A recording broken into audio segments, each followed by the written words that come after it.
Hello students, कक्षा 10 की प्रश्नावली 7.3 में आप लोगों को त्रिभुज से संबंधित बहुत सारे प्रश्न पूछे गए हैं। इन्हीं प्रश्नों में आज मैं आप लोगों को प्रश्न नंबर 2 बताने वाला हूं, जिसमें आप लोगों से पूछा है कि के का मान ज्ञात कीजिए ताकि तीनों बिंदु संरेखी हों। क्या ज्ञात करना है? हमें के का मान ज्ञात करना है ताकि तीनों बिंदु कैसे हों? संरेखी हों। तो आप लोगों को सबसे पहले तो संरेखी का मतलब समझना है कि संरेखी का मतलब होता क्या है। देखो, अगर तीन बिंदु एक ही सीध में हो, इस तरीके से तीन बिंदु अगर एक ही सीध में हो, ए बी और ये सी, तीन बिंदु अगर एक ही लाइन में हो तो ये बिंदु कहलाते हैं संरेखी। अब देखो, यहाँ पर हमें तीन बिंदु दे रखे हैं, 7-2, 5, 1 और 3 और के। ये बिंदु आप लोगों को दे रखे हैं और इनके लिए कहा गया है कि ये संरेखी हो तो के का मान ज्ञात कीजिए। अब इसमें होता क्या है कि जो तीन बिंदु होते हैं वो तीन त्रिभुज के शीर्ष बिंदु होते हैं, लेकिन यहाँ पर उस शीर्ष को लाइन पर ही बता दिया गया है। तो इसका मतलब ये हो गया कि जो त्रिभुज का शीर्ष होता है, तीन बिंदुओं से जो आकृति त्रिभुज बनती है वो कोई ना कोई क्षेत्र जरूर घेरती है, तो हम उसका क्षेत्रफल निकालते हैं। इस तरीके से तीन बिंदु जब असंरेखी हो, ये संरेखी है और ये असंरेखी है, यानी कि लाइन में नहीं है, ये लाइन में। तो तीन बिंदु जब असंरेखी होते हैं तो त्रिभुज का निर्माण करते हैं और उसका हम क्षेत्रफल निकाल लेते हैं। लेकिन जब संरेखी बिंदु होते हैं तो उनका कोई क्षेत्रफल ही नहीं होता। तो इससे हम के का मान कैसे निकालेंगे? तो के का मान निकालने के लिए हम इस्तेमाल करेंगे त्रिभुज के क्षेत्रफल का सूत्र। तो त्रिभुज के क्षेत्रफल का सूत्र क्या है? 1/2 x1 y2 minus y3 plus x2 y3 minus y1 plus x3 y1 minus y2। इसको आप अपने दिमाग में अच्छे से बिठा लें। उसके बाद आप लोगों को क्या करना है मैं आप लोगों को बताता हूँ, वीडियो को ध्यान से देखिए। जब तीन बिंदु एक ही लाइन में है तो इसका मतलब ये हो गया कि वो कोई क्षेत्र नहीं घेर रहे। अब जब क्षेत्र नहीं घेरे तो इसका मतलब ये है कि उनका क्षेत्रफल क्या हो जाएगा? 0 हो जाएगा। तो आप लोगों को त्रिभुज के क्षेत्रफल के बराबर 0 रखना है। उसके बाद आप लोगों को क्या करना है? देखो, पहला जो पॉइंट है ये x1 का हो गया, ये y1 का हो गया, ये x2 का हो गया, ये y2 का हो गया, ये x3 का हो गया, ये y3 का हो गया। इस तरीके से आप लोगों को लिख लेना है। लिखने के बाद आप लोगों को ये सारे मान इस सूत्र में प्रतिस्थापित करना है। तो हम कर लेते हैं प्रतिस्थापित। तो 1/2 x1 यानी 7, y2 कितना है? 1 माइनस y3 कितना है? k plus x2।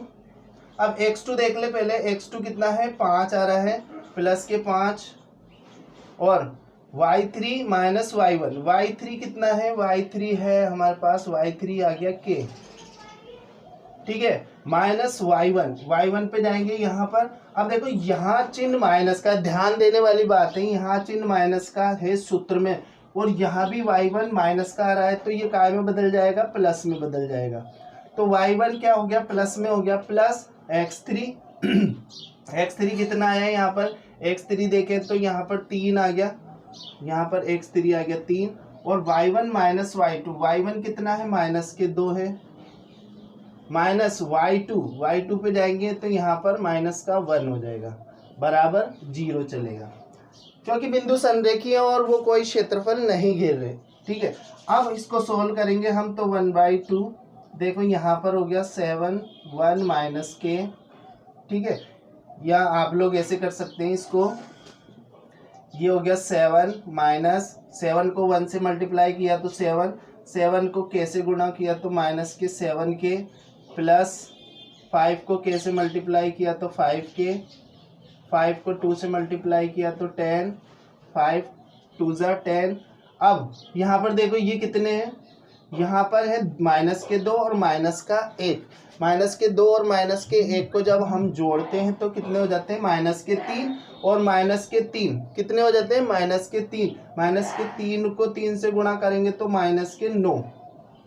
ध्यान देना ना, -3 को 3 से गुणा करेंगे तो कितने हो जाएंगे, -9 हो जाएंगे। अब आप लोगों को क्या करना है, इस 2 को इस 0 से मल्टीप्लाई करके हटा देना है। तो यहाँ पर हम देख लेते हैं, देखो यहाँ पर अगर हम के की बात पहले संख्या ले लेते हैं तो हम इसको यहाँ से हटा देते हैं और ये हो गया 7 - 7k प्लस 5k प्लस, अब देखो यहाँ इसको सोल्व कर दें तो 10 में से 9 गए तो कितने बचे, 1 बचा, बराबर। अब इस 2 को हमने कर दिया 0 से मल्टीप्लाई, वज्र गुणा क्रॉस मल्टीप्लाई कर दिया हमने यहाँ पर इसको, और फिर क्या हो गया, जब हमने क्रॉस मल्टीप्लाई गुणा करा है यहाँ पर, तो मेरा माइक थोड़ा सा हट गया, क्रॉस मल्टीप्लाई करा तो ये 0 से 2 गुणा होके क्या हो जाएगा, 0 हो जाएगा। अब इसको सोल्व करते हैं हम, देखो ये 7 काय के प्लस के और ये 1 भी काय का है प्लस का, तो ये हो गया 8, ठीक है।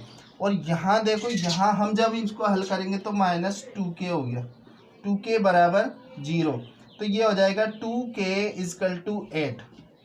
तो k बराबर कितना आ गया, 8/2 बराबर k 4, ठीक है, 4 आंसर आ गया।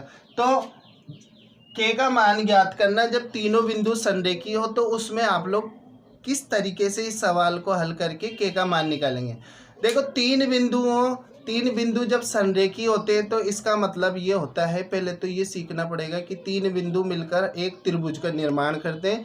त्रिभुज कोई ना कोई क्षेत्र घेरता है, और क्षेत्र जब हमें 3 बिंदु दिए होते हैं तो क्षेत्रफल ज्ञात करने का सूत्र ये होता है, ठीक है।